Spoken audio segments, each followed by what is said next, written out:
இன்றே டவுன்லோட் செய்து உங்கள் ஃபேவரட் ஷோக்களை என்ஜாய் பண்ணுங்க. எப்படி நீ எனக்கு பொண்ணா பிறந்த? இவ்ளோ எடுத்து சொல்லியும் உனக்கு என்ன புரியவே இல்லையா? அவன் பூமியை கூட்டிட்டு போறதுக்கு தான் இங்க வரான்.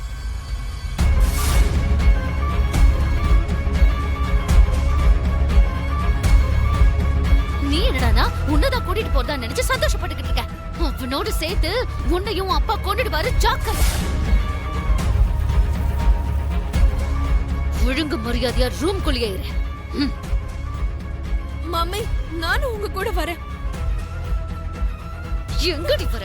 போ அப்படி. சித்தி போ.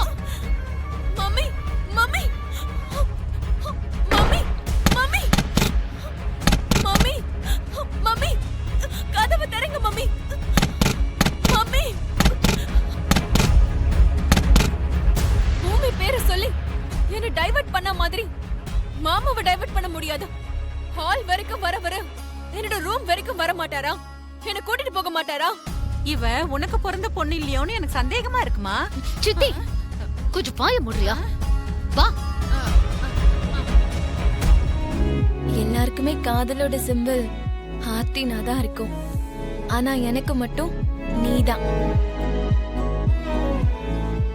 நான் இவ்ளோ நாளா மரணத்தோட போராடி பொழைச்சது என் பெத்தவங்களை சந்திக்கிறதுக்காக மட்டும்தானே நினைச்சிட்டு இருந்தேன். ஆனா என் வாழ்க்கையோட துணைய கண்டுபிடிக்கிறதுக்காகவும் அவரு கூட சேர்ந்து வாழறதுக்காகவும் அவரை நான் கல்யாணம் பண்ணிக்கிறதுக்காகவும் தானே இப்பதான் எனக்கு புரிஞ்சுது. என் வாழ்க்கையே இருண்டு போயிருந்தது.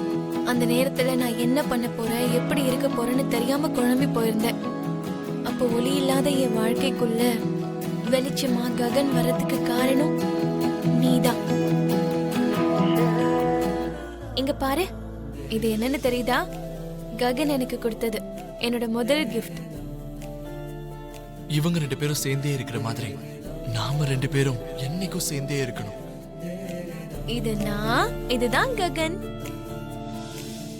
இந்த வார்த்தைய நான் சொல்லல, ககன் தான் என்கிட்ட சொன்னாரு. ரொம்ப நல்லா இருக்குல்ல?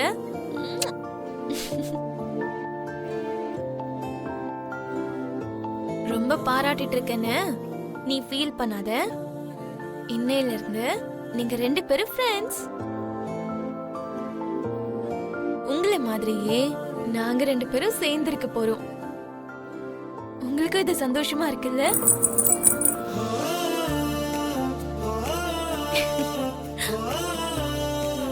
அவரு கூட எனக்கு கல்யாணம் ஆனதும் அவர் என்ன என்னன்னு கூப்பிடுவாரு? ஏய் குள்ள கத்திரிக்கா, என்ன பண்ற?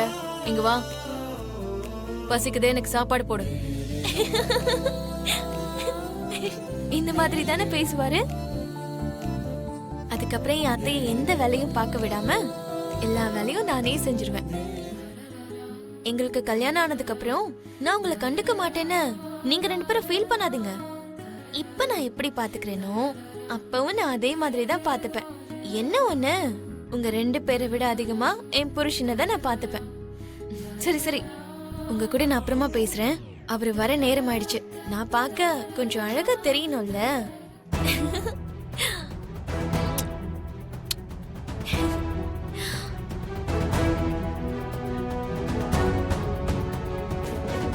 என்ன இன்னைக்கு உன் முகம் சும்மா தங்கம் மாதிரி ஜொலி ஜொலிக்குதே. என்ன விஷயம்? என்ன இப்படி கேக்குறீங்க சரி? உங்களுக்கு தெரியாதா? சாரதா ஆண்டி ஃபேமிலி இன்னைக்கு வராங்கல்ல, அதனாலதான் சந்தோஷமா இருக்கேன். என்ன நான் ஒரு பக்கம் டென்ஷன்ல தவிச்சிட்டு இருக்க, நீ சந்தோஷமா இருக்கியா? உனக்கு கொஞ்சம் கூட டென்ஷனாவே இல்லையா? கொஞ்சம்னு சொல்றீங்க? நேத்து நைட்ல இருந்தே நான் ரொம்ப டென்ஷன் ஆயிட்டு இருந்தேன். இப்பதான் எனக்கு ஒரு கிளாரிட்டி வந்தது.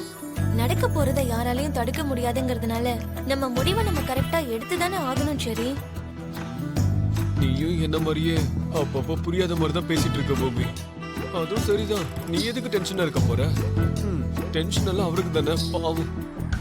எந்த டென்ஷனும் இல்லாம அவ என் அண்ணன் கூட போற வரைக்கும் மாமாவை சமாளிக்கிறதுக்கு நான் தான் முயற்சி பண்ண போறேன். நீங்க தான் புரியாத மாதிரி பேசிட்டு இருக்கீங்க. அண்ணன் கூட டென்ஷன் இல்லாம நீ போகணும்னு சொல்றதுக்கு பதிலா அவ போகணும்னு சொல்லிட்டு இருக்கீங்க. எதுக்கு அவளை சொல்றீங்க? ஐயோ செடிக்கு தெரியாதுல்ல, தேவையில்லாம நான் மாட்டிக்கிட்டேன். கரெக்ட், அவதான். ஆ, புரிஞ்சிருச்சு. இப்போ நீயும் கன்ஃபியூஸ் ஆயிட்டல்ல, புரிஞ்சிருச்சு. சரி, ஓகே, சமாளிச்சிடலாம்னு நினைச்சேன். ஆனா மாமா கிட்ட போனாலே ரொம்ப பயமா இருக்கு. என்ன பண்றது? ஏதாவது பண்ணணும். எந்த பிரச்சனையும் வராம இந்த விஷயம் சுலபமா முடிய நீங்க தான் உதவி பண்ணணும் கடவுளே. மாமா,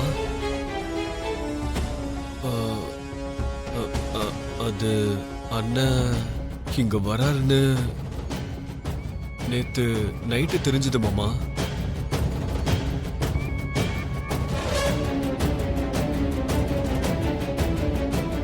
நேத்து நைட்ல இருந்து உங்ககிட்ட இத பத்தி பேசணும்னு நினைச்சிட்டு இருந்தேன். ஆனா உங்ககிட்ட பேசுற அளவுக்கு தைரியம் வர மாட்டேங்குது.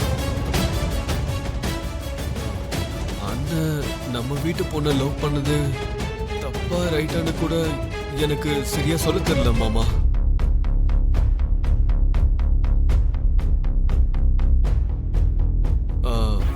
அங்க அண்ணன் ஒரு பக்கம், இங்க நம்ம ஒரு பக்கம். பேசணும்னு நினைக்கிற ஒவ்வொரு தடவையும் அது ஏன் பிரச்சனையானு மாமா. ரெண்டு பேரும் கலந்து பேசி இந்த பிரச்சனையை சுமூகமா முடிச்சிடலாம்ல. என்னடா உன் மாமாவுக்கே புத்தி சொல்ற அளவுக்கு நீ பெரிய மனுஷனாயிட்டியா? எது சரி எது தப்புன்னு சொல்ற அளவுக்கு நீ வளர்ந்துட்டியா என்ன? ஐயோ, அது இல்ல அத்தை. வாய மூடுறா.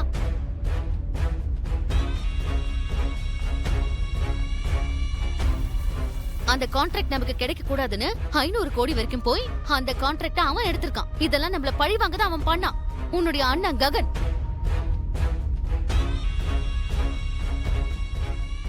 என் பொண்டாட்டி பேர்ல டவுன்ஷிப்ப கட்ட போறேன்னு உன் மாமாவை கோவப்படுத்தினது யாருடா? அந்த ககன் தானே?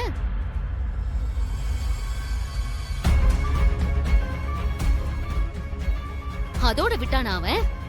இன்னைக்கு இந்த வீட்டுக்கு வந்து பூமி நெத்தியில பொட்டு வச்சு கூட்டிட்டு போறேன்னு சொல்லி சேலஞ்ச் பண்ணிருக்கான்.